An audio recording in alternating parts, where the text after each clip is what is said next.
आप लोग एक जो ये नया टॉपिक जो आप लोगों ने कहा कि नहीं है ढंग से, इसको दोबारा से अरब स्प्रिंग को करवा रही हूँ। इसकी सारी की सारी चीजें मैं आप लोगों की दोबारा से करवा रही हूँ, ठीक है। सबसे पहले बेटा अरब स्प्रिंग, अरब, ये अरब आखिरकार है कौन सी जगह? आप लोगों ने देखा है कि मान लो ये आप लोगों का अफ्रीका महाद्वीप है, ठीक है। अफ्रीका महाद्वीप के ये ऊपर के जितने भी उत्तरी अफ्रीका के देश है, ठीक है, उत्तरी अफ्रीका के देश है। यहाँ पर ये लगा हुआ तुम्हारा एशिया वाला पार्ट है, ठीक है। एशिया तो बहुत बड़ा, मैंने तो छोटा दिखाया है। इसके साथ लगते हुए तकरीबन ये सारे देश हैं, ठीक है। ये अफ्रीका का है, ये तुम लोगों का एशिया का है, ठीक है। उत्तरी अफ्रीका और पश्चिमी एशिया दो प्रॉपर हो गए हैं। ये उत्तरी अफ्रीका है और ये आप लोगों का पश्चिमी एशिया है। और सबसे बड़ी बात बताओ बेटे, ये सारे के सारे इस्लामिक कंट्रियां हैं मुसलमानों की, ठीक है। इसमें जो आप लोगों की ये कंट्रियां हैं, ये सारी इस्लामिक कंट्रियां हैं। और यहाँ पर आप लोगों का सऊदी अरब है, ठीक है। ये जो आप लोगों का सऊदी अरब है, यहाँ से इस्लाम की शुरुआत हुई थी। जो पैगंबर मोहम्मद जी थे ना, जिन्होंने इस्लाम धर्म को बनाया, वो पैगंबर मोहम्मद जी यहीं से थे। और इसके आसपास की सारी कंट्रियां इस्लामिक कंट्री है, ठीक है। बहुत बड़ा एक संख्या रखते हैं ये इस्लामिक कंट्रियां आप लोगों के वर्ल्ड में। लेकिन सबसे बुरी बात यह कि यही वो कंट्रियां हैं जहां पर विकास अभी तक इतना संभव नहीं हो पाया है। और सबसे बड़ी बात देखो, इन देशों के पास संसाधन भी है। इन देशों के पास तेल और पेट्रोलियम का बहुत बड़ा खजाना है, हालांकि पानी यहाँ पर कम है, इसके बावजूद भी यहाँ पर विकास नहीं है, ठीक है। अब यह विकास क्यों नहीं है, इसकी सबसे बड़ा रीजन है बेटा कि इन देशों में प्रशासनिक व्यवस्था अच्छी नहीं है। और किसी भी चीज को चलाने के लिए उसका प्रशासन बेस्ट होना बहुत जरूरी होता है। अगर एक स्कूल भी चलाया जा रहा है तो स्कूल तभी चलेगा जब उसका मैनेजमेंट बढ़िया होगा। बात समझते हो ना? इसी तरीके से यहाँ की जो सबसे बुरी बात थी वो यही थी इन कंट्रियों की कि यहाँ पर प्रशासनिक व्यवस्था अच्छी नहीं थी, ठीक है। ज्यादातर आपके सभी देशों में तानाशाही शासकें राज कर रही थी। और वो तानाशाही शासकें स्टार्टिंग से अभी तक कंटिन्यू ऐसे ही चल रही थी। जनता का खूब शोषण हो रहा था, जनता बहुत गंदे तरीके से गरीबी के मकड़जाल में फंसी हुई थी। लेकिन उसके बावजूद भी वहां का प्रशासन सिर्फ अपना फायदा देख रहा था, जो कि बहुत ही ज्यादा गलत साबित होगा 2010 से, ठीक है। अब यहाँ बेटा कि अरब स्प्रिंग यानी इन अरब के देशों की जो ये स्प्रिंग बसंत भी होता है, स्प्रिंग के महीने में शुरू हुआ था, इसलिए इसको अरब स्प्रिंग बोल दिया। तो इसकी शुरुआत हुई बेटा 17 दिसंबर 2010 को। 17 दिसंबर 2010 को बाउजीजी नाम का एक व्यक्ति है, ठीक है, टूनिशिया से शुरुआत हुई इसकी। इस टूनिशिया देश से अरब स्प्रिंग की शुरुआत हुई थी। इसमें ये सब्जी और फल विक्रेता है, बेचारा हम आप लोगों का गरीब सा इंसान है, सबको पता है ये स्टोरी कि किस तरीके से ये अपनी एक दुकान बनाना चाहता था, खरीदना चाहता था। उसने अपने जो उसकी क्या कहते हैं रेडी लगाना, यानी जिस इलाके में उन्होंने रेडी लगाने का काम करता था, उसने थोड़े दिन के लिए छोड़कर अपनी दुकान लेने की कोशिश करी। लेकिन वो दुकान भी उसको नहीं मिल पाई, क्योंकि जिन जिन सरकारी ऑफिसरों के पास वो पहुंचता खरीद बिक्री के लिए, तो हर जगह जाता, वहीं पर उसको दुनिया भर की रिश्वत मांगने का काम हो जाता कि रिश्वत दोगे तभी काम होगा। कार उसके पास पैसा था नहीं, क्योंकि बेचारा बचपन में ही बाप का साया उठ चुका था सिर से। सारे कई और बहन भाई भी थे, ये सबसे बड़ा था, तो सारी जिम्मेदारी इसी के ऊपर थी। पढ़ाई छोड़कर काम शुरू किया था बेचारे ने, ठीक है। लेकिन पैसा इतना सारा नहीं ले पाया था कि वो दुकान भी ले ले और सब जितने भी ऑफिसर है उनकी जेब भी भर सके, ठीक है।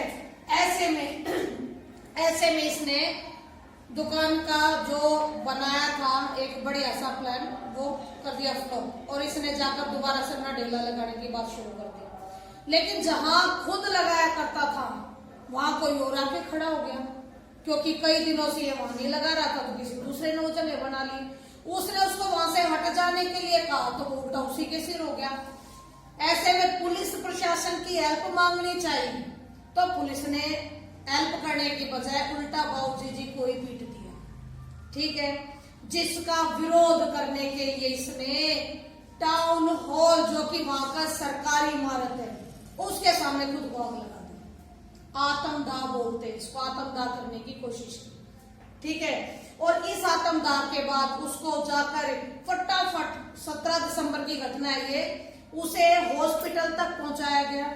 लेकिन हॉस्पिटल में कुछ दिन तड़पने के बाद 11 जनवरी 2011 को उसकी डेथ हो जाती है।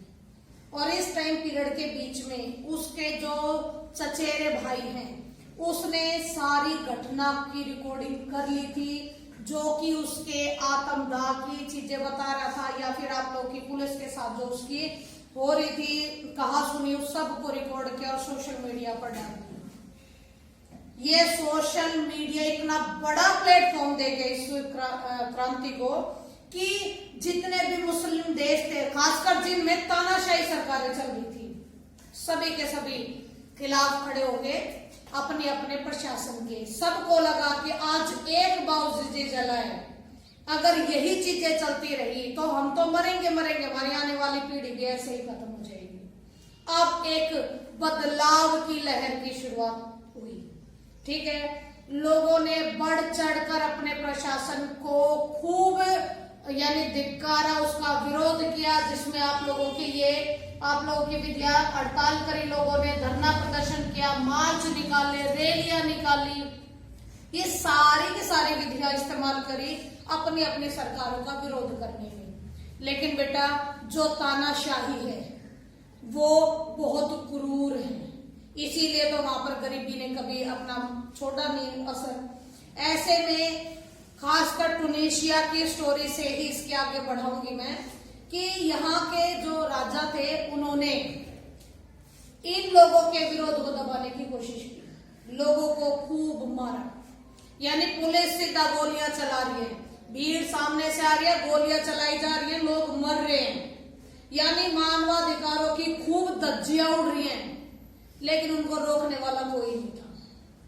ठीक है, लेकिन इतने लोगों के मरने के बावजूद भी वहां प्रदर्शन नहीं रुके। अब की बार लोगों ने कसम खा ली थी कि सब कुछ पलटना है तो पलटना ही है। और जब ये लंबा चला तो कहीं ना कहीं सेना, क्योंकि तानाशाह शासन तभी कामयाब होता जब सेना उसके साथ काम करती है, लेकिन अब धीरे धीरे करके कहीं ना कहीं उसे भी ये महसूस होने लगा था कि गलत हो रहा है, जो भी हो रहा है गलत हो रहा है। ठीक है, तो वो उसने अब तानाशाह शासक का साथ छोड़ दिया। ठीक है, और वो भी तानाशाही सरकार के खिलाफ होगी, अपने ही राजा के खिलाफ सेना खड़ी होगी। अब राजा के पास क्या बचा? अब उसने दी एंड कर दिया, उसने अपने पद से इस्तीफा दे दिया। पहली बार आप लोगों के टूनिशिया में जो 1989 से जो लगातार शासन चला रहा था एक व्यक्ति का, वो खत्म हुआ। ठीक है, अब ये और देशों के लिए प्रेरणा स्रोत बनेगा। और इसी घटना के चलते इन सभी देशों में Libya, Algeria, Morocco, Yemen, Oman, Bahrain, Syria, Jordan, मिस्र और सूडान, सारी इस्लामिक कंट्रियां हैं, इन सभी में अपनी अपने शासन व्यवस्था को उखाड़ फेंकने का एक जज्बा पैदा हो गया कि जब टूनिशिया एक छोटा सा देश ये काम कर सकता है तो हम क्यों नहीं, हम भी अपने प्रशासनिक सुधार के काम शुरू करेंगे। इसीलिए इन सभी देशों में अरब स्प्रिंग की शुरुआत हुई। क्लियर है? इतनी बातें समझ में आ गई ना? इसके बाद इसके कारण परिणाम बेटा, कारण और परिणाम जो कि तुम लोगों को प्रॉपर करनी है।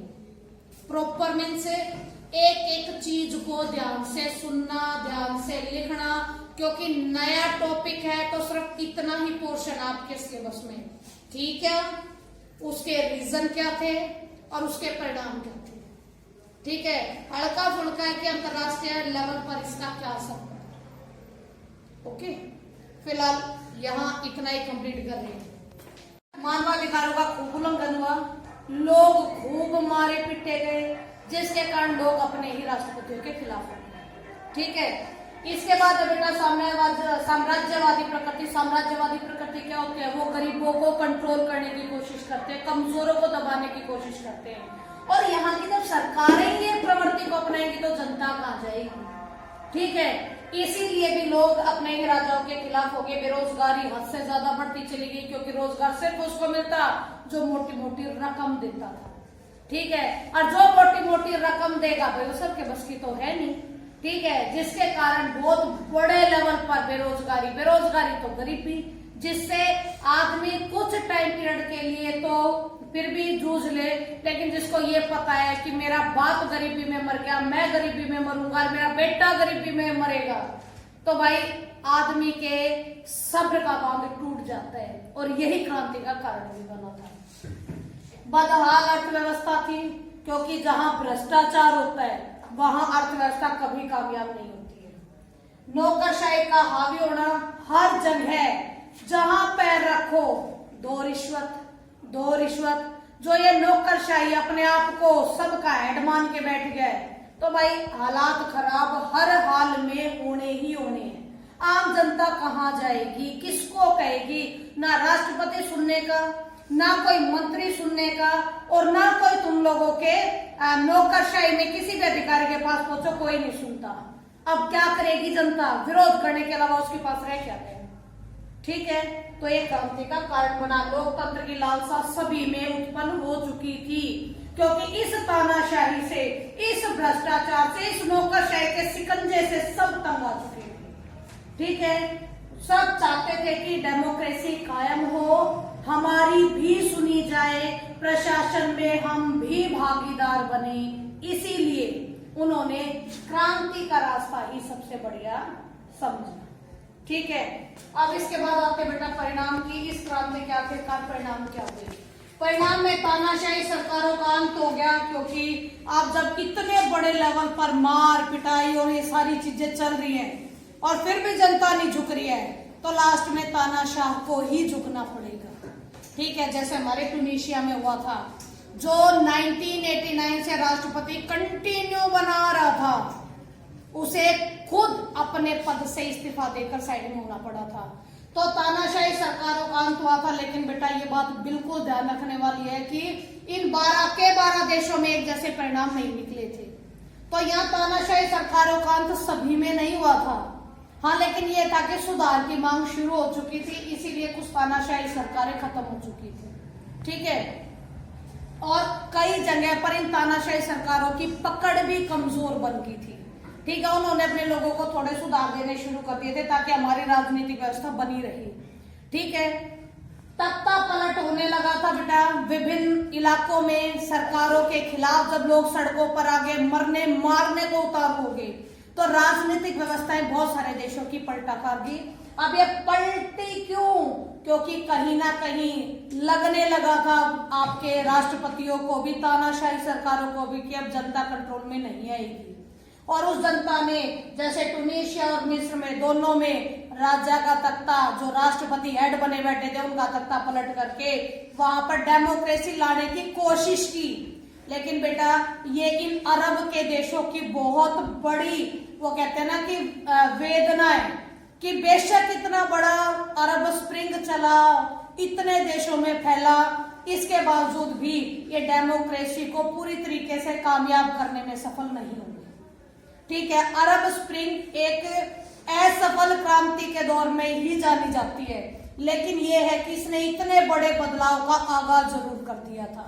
हालांकि इससे इतना बड़ा बदलाव हुआ नहीं जितना होना चाहिए था, लेकिन यह था कि सभी तानाशाहों के जो दिल में है ना, वो डर जरूर बैठा दिया कि अगर तुमने जनता की अब नहीं सुनी तो ये जनता अब तुम लोगों को खत्म करने के लायक खड़ी हो चुकी है। ठीक है, आज संवैधानिक सुधार हुए, यानी डर के मारे संविधान में सुधार कर दिए कुछ एक राजाओं ने, जैसे मोरक्को और जॉर्डन में हुआ। ईरान को इससे बड़ा फायदा पहुंचा। ईरान ने इससे क्या फायदा पहुंचा कि ईरान के ऊपर परमाणु प्रतिबंध लगे हुए थे। ठीक है, अब परमाणु प्रतिबंध लगे हुए थे। विभिन्न आसपास के देशों को अगर ईरान के साथ काम करना था, इसके आसपास के देशों में क्रांति चल रही है, ईरान के भी कुछ एक प्रदेश थे जहां पर यह क्रांति हो रही थी। ऐसे में अगर उसे इन देशों को अपने आप को थोड़ा सा डेवलप करना है तो कहीं ना कहीं उन्हें ईरान के साथ दोबारा रिलेशन बनाने पड़ेंगे। और ये परमाणु प्रतिबंध जो इस पर लगे हुए हैं वो प्रतिबंध पूरी तरीके से हटाने के काम भी चलेंगे।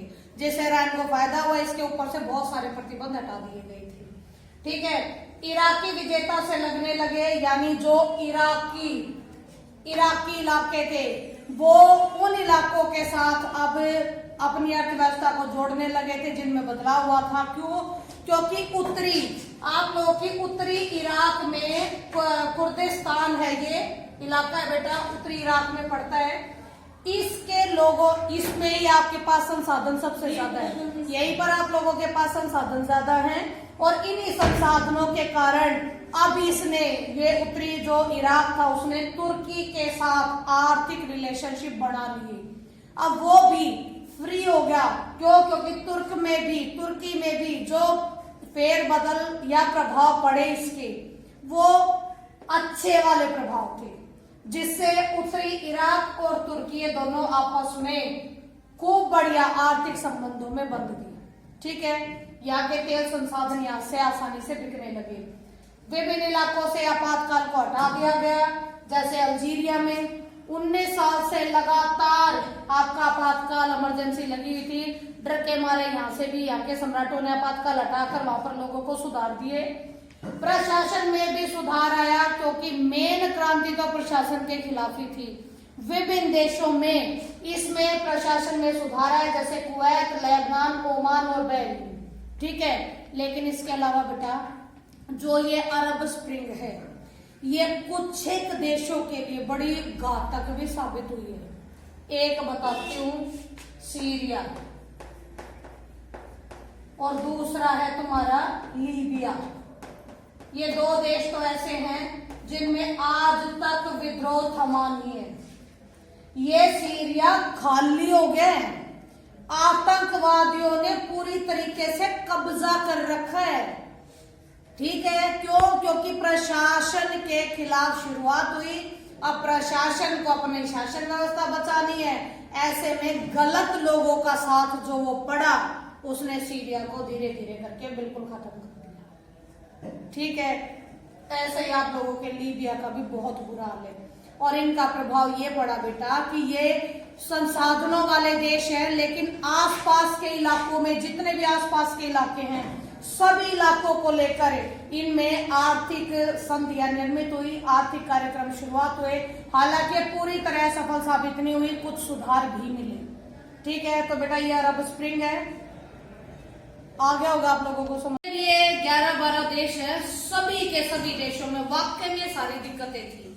ठीक है, इन दिक्कतों में राजनीतिक भ्रष्टाचार था, जो अभी तुम्हें बताया कि भाई तानाशाही शासक थे, तानाशाही शासक थे, पूरी तरीके से इसको गड़बड़ी में लाना चाह रहे थे, यानी पूरे देश को अपने कंट्रोल में रखना चाह रहे थे। हर एक किसी को सांस भी लेना है तो राष्ट्रपति की ही जलेगी, वो वाले हालात थे। लेकिन बेटा किसी भी रिलेशन को जब हम हद से ज्यादा खींचने का काम करते हैं तो टूटता ही है। डिट्टो वही, जब तानाशाही शासकों ने मुस्लिम देशों में हद से ज्यादा खिंचाव उत्पन्न किया तो लाजमी था कि जनता विरोध करेगी। ठीक है, तो राजनीतिक रूप से भ्रष्टाचार बेहद बड़ी मात्रा में था। आप लोगों के राष्ट्रपति क्या करे, आपके मंत्री लोग क्या कर रहे हैं, दिखावटी क्या है, तो लोकतंत्र है, चल रहा है सब कुछ तानाशाही तरीके से। ठीक है, जिसमें जनता का थोड़ा सा भी बिल्कुल हस्तक्षेप नहीं था। ठीक है, जिसके कारण लोग इसके विरोध में आ गए। मानवाधिकारों का उल्लंघन हो रहा था खूब, ये तो पहले भी हो रहा था, और ट्यूनीशिया में तो आपने देखा ही। लोगों की जब सुनवाई नहीं होगी, अगर सुनवाई नहीं है और लोगों को कहा जा रहा है कि भाई आप लोग वैसे ही काम करो जैसे हमारे जो राष्ट्रपति जी है वो चाहते हैं। ठीक है, तो ऐसे में भाई हर चीज, हर एक व्यक्ति के साथ परिस्थितियां जैसी कभी नहीं रहती हैं। ठीक है। और अगर वो सरकार का विरोध कर दे तो भाई उसको मार पिटाई खानी पड़ती है, और यही मार पिटाई कहीं ना कहीं